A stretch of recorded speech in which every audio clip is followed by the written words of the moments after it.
There's something almost mythical about the way a Gibson guitar sounds.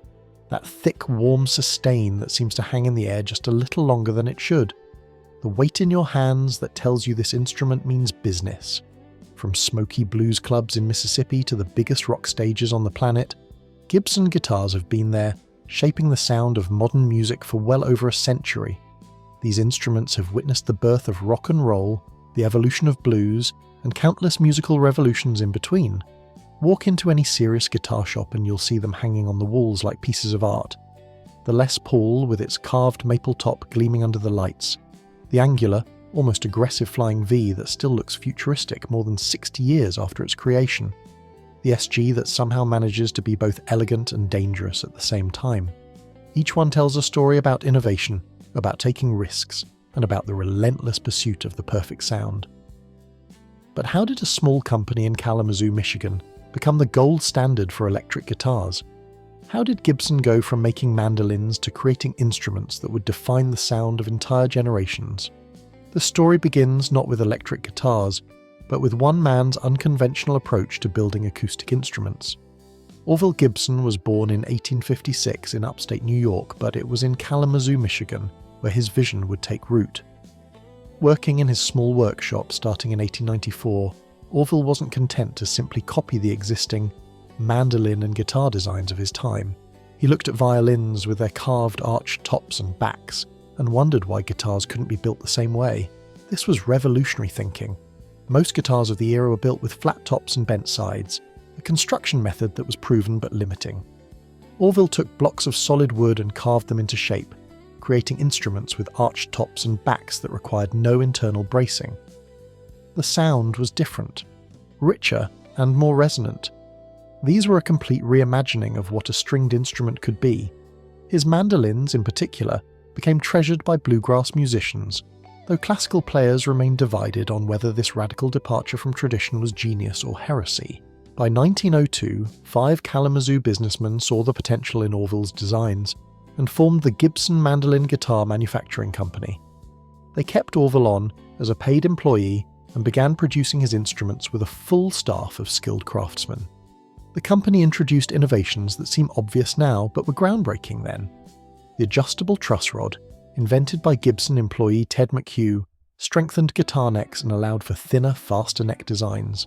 The height-adjustable bridge allowed for better individual setup of each instrument. These technical advances, combined with Orville's artistic vision, established Gibson as a manufacturer of premium instruments. But it wasn't until the 1950s that Gibson would create the instrument that would change everything. The Les Paul came into existence not because Gibson wanted to innovate, but because they had no choice. Leo Fender had just unleashed the Telecaster on the world, and these solid-body electric guitars were selling like crazy. Gibson, known for their traditional arch-top hollow-body guitars, needed to respond or risk becoming irrelevant in this new electric age. Gibson's president Ted McCarty approached guitarist and inventor Les Paul about a collaboration. Les had been experimenting with solid-body designs since the early 1940s, creating a prototype he called the Log, essentially a wooden plank with pickups and strings. Gibson had actually rejected his ideas years earlier, but now, with Fender's success impossible to ignore, they came calling. The partnership made perfect sense. Les Paul was one of the most famous guitarists in America, and Gibson needed his star power and technical knowledge. There's debate about who actually designed the Les Paul. Les himself told stories of having final say on every aspect of the design, including the iconic gold top finish and the black custom model. Gibson employees told a different story, claiming the guitar was essentially complete before Les was brought in to endorse it. The truth probably lies somewhere in between. What we know for certain is that Ted McCarty and factory manager John Hewis led the design team, with Les Paul providing input and, crucially, his name. The first Les Paul hit the market in 1952. It featured a solid mahogany body with a carved maple top, a set-in mahogany neck, and 2 P90 pickups. The gold finish made it look expensive, which was exactly the point. Gibson was positioning this as a premium instrument, priced the same as their top acoustic models.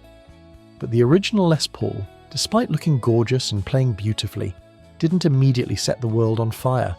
Sales were decent, but not spectacular.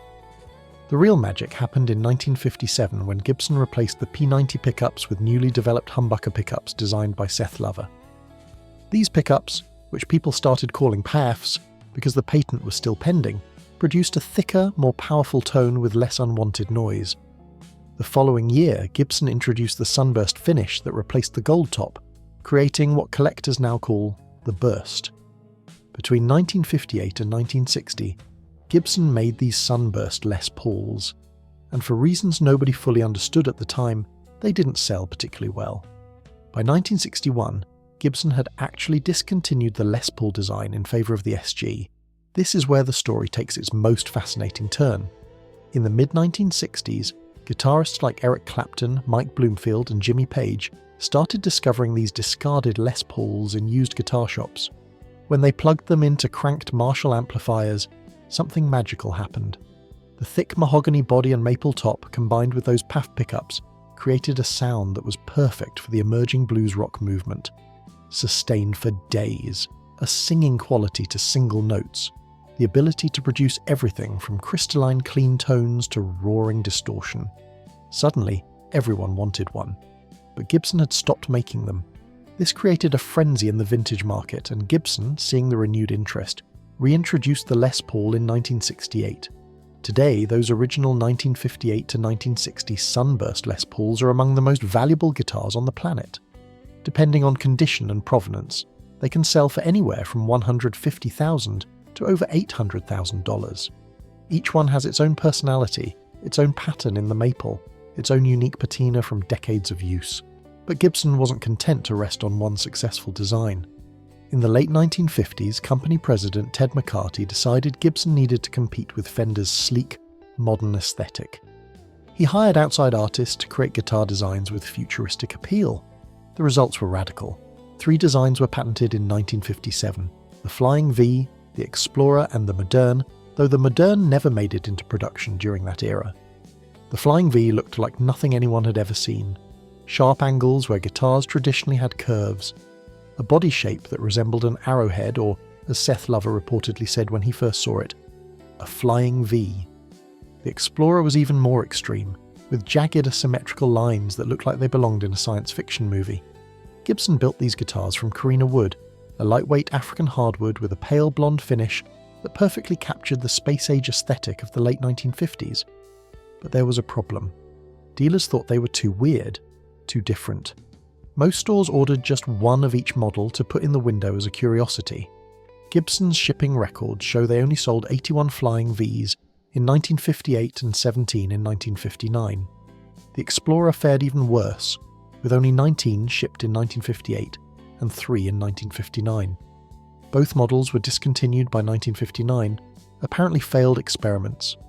A few forward-thinking guitarists saw genius in these radical designs. Albert King picked up a Flying V and made it his signature instrument. Dave Davies of the Kinks found one collecting dust in a shop and fell in love with its unique sound and feel. Lonnie Mack used one to create some of the most influential rock instrumentals of the early 60s, and then Jimi Hendrix started playing one, and suddenly the Flying V wasn't weird anymore. It was the coolest guitar on the planet. The same thing happened with the Explorer, though it took a bit longer. By the 1970s and 80s, these once rejected designs had become synonymous with hard rock and heavy metal. The Edge from U2 made the Explorer his main guitar. Billy Gibbons wielded one with ZZ Top. James Hetfield turned both the Explorer and Flying V into metal icons. Today, those original 1958 Carina Flying Vs and Explorers are worth hundreds of thousands of dollars, and Gibson still produces modern versions that are staples of rock guitar. The guitarists who made Gibson legendary form a hall of fame of musical innovation. Jimmy Page's relationship with the Les Paul is the stuff of legend. In 1969, Joe Walsh sold him a 1959 Les Paul Standard for around £500 British. This guitar, which Page calls his number 1, became the voice of Led Zeppelin. Actually a Telecaster, but number 1 handled most of the heavy lifting on those classic albums. Page modified the guitar over the years, installing push-pull pots that could split the humbuckers for different tonal options. That guitar played on some of the most important rock recordings in history. Then there's Slash, who almost single-handedly revived the Les Paul's fortunes in the late 1980s. By that point, the Les Paul was seen as somewhat old-fashioned. Guitarists were playing pointy superstrats with Floyd Rose tremolos and active pickups, but Slash walked onto the scene with Guns N' Roses wielding a 1987 Les Paul Standard, wearing a top hat and playing riffs that had that classic thick, sustaining Les Paul tone. Suddenly the Les Paul was cool again. That guitar became so iconic that Gibson created multiple signature models based on it, and Slash continues to be one of Gibson's most visible ambassadors. Angus Young and the SG is another perfect pairing. The SG, which replaced the Les Paul in 1961, featured a thinner, lighter body with easier access to the upper frets. Young chose it specifically for those reasons. Night after night, year after year, he's delivered blistering solos on his SG, often while wearing his signature schoolboy uniform. That combination of the SG's bite and Young's aggressive playing style created the sound of AC/DC, one of the biggest selling rock bands of all time. And then there's B.B. King and Lucille. King played various Gibson semi-hollow and hollow body guitars throughout his career, but he became most associated with the ES-355, which he named Lucille after a woman involved in a fight in a burning nightclub. Gibson eventually created a signature B.B. King Lucille model. King's fluid bends, singing vibrato, and vocal-like phrasing on those Gibson guitars influenced every blues and rock guitarist who came after him. The list goes on and on. Tony Iommi creating the sound of heavy metal on his SG. Eric Clapton discovering the magic of Les Pauls through Marshall amps. Joan Jett's rebellious attitude channeled through her modified Melody Maker. Dave Grohl keeping the Gibson flag flying in modern rock. From blues to jazz to rock to metal to country, Gibson guitars have been there, in the hands of the artists who defined those genres. What makes Gibson guitars special isn't just history or prestige. It's the attention to detail, the choice of materials, the way every element works together to create something greater than the sum of its parts. The combination of mahogany and maple in a Les Paul creates a specific tonal character, warm and thick, but with enough brightness to cut through a mix. The set neck construction, where the neck is glued into the body rather than bolted on, contributes to sustain and resonance. Even small details like the way Gibson shapes their neck profiles or the specific wire they use for frets contribute to the overall playing experience. Today, Gibson continues to innovate while honouring its history. The custom shop creates meticulous recreations of vintage instruments, right down to aging the finishes and hardware to match decades-old guitars. The Murphy Lab, established in 2019 and led by luthier Tom Murphy, specialises in these aged replicas. Meanwhile, the main production line offers modern players instruments with contemporary features while maintaining that essential Gibson character. The company has faced challenges over the years. A bankruptcy filing in 2018 sent shockwaves through the guitar world, but Gibson emerged stronger, refocused on what they do best, making guitars that inspire musicians to create. New artists pick up Les Pauls, SGs, Flying Vs, and Explorers every day, adding their voices to more than a century of musical innovation. From Orville Gibson's workshop in Kalamazoo to the stages of the world's biggest venues, Gibson guitars have been part of the soundtrack of our lives. They've been there for the birth of rock and roll, the British invasion, the blues revival, the golden age of metal, and every movement since. They've been in the hands of legends and in the hands of dreamers playing their first chords. That's the real magic of Gibson. These are tools for expression, vessels for emotion, bridges between the music in someone's head and the ears of the world. If this deep dive into Gibson's legendary history resonated with you, make sure to hit that like button and subscribe to stay tuned for more stories about the instruments and artists that shape the sound of modern music. The revolution continues, one riff at a time.